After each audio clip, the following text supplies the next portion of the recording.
You would think that of all the 10 Commandments, the one that needs the least explaining is the sixth, because it seems so clear.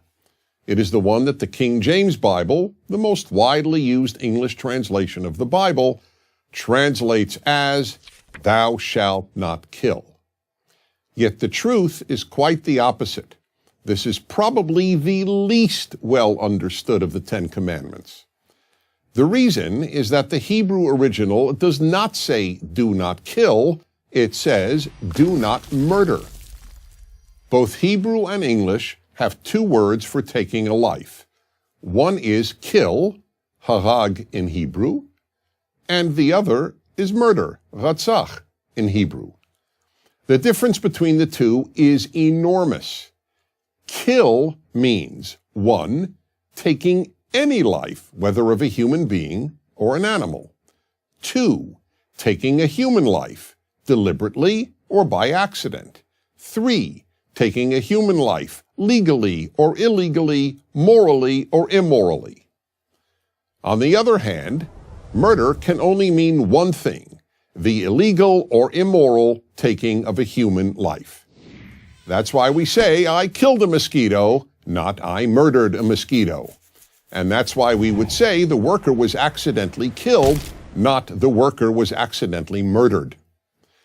So why did the King James translation of the Bible use the word kill rather than murder? Because 400 years ago, when the translation was made, kill was synonymous with murder. As a result, some people don't realize that English has changed since 1610, and therefore think that the 10 Commandments prohibits all killing. But of course it doesn't. If the 10 Commandments forbade killing, we would all have to be vegetarians. Killing animals would be prohibited. And we would all have to be pacifists, since we could not kill even in self-defense.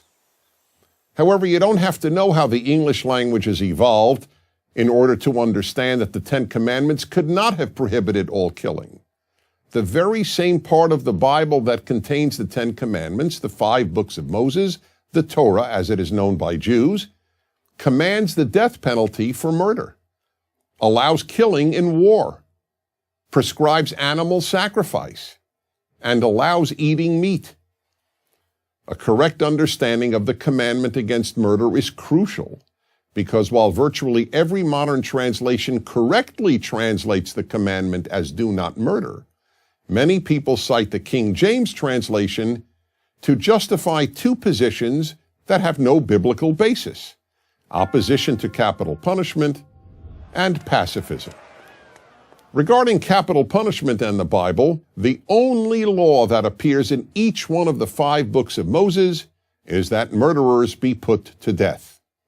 Opponents of the death penalty are free to hold the view that all murderers should be allowed to live, but they are not free to cite the Bible to support their view. Yet many do, and they always cite the commandment, "do not kill." But that, as should now be abundantly clear, is not what the commandment says, and it is therefore an invalid argument. As regards pacifism, the belief that it is always wrong to kill a human being, again, anyone is free to hold this position, as immoral as it may be, and what other word than immoral can one use to describe forbidding the killing of someone who was in the process of murdering innocent men, women, and children in, let's say, a movie theater or a school? But it is dishonest to cite the commandment against murder to justify pacifism. There is moral killing, most obviously when done in self-defense against an aggressor, and there is immoral killing.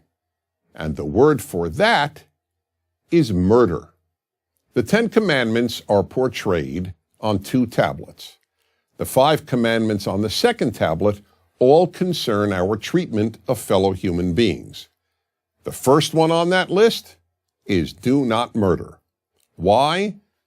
Because murder is the worst act a person can commit. The other 4 commandments prohibiting stealing, adultery, giving false testimony, and coveting are all serious offenses. But murder leads the list, because deliberately taking the life of an innocent person is the most terrible thing we can do.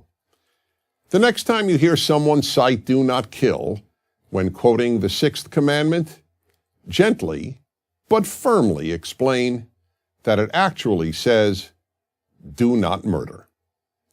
I'm Dennis Prager. Join Prager University, subscribe to our YouTube channel, and sign up for free at prageru.com.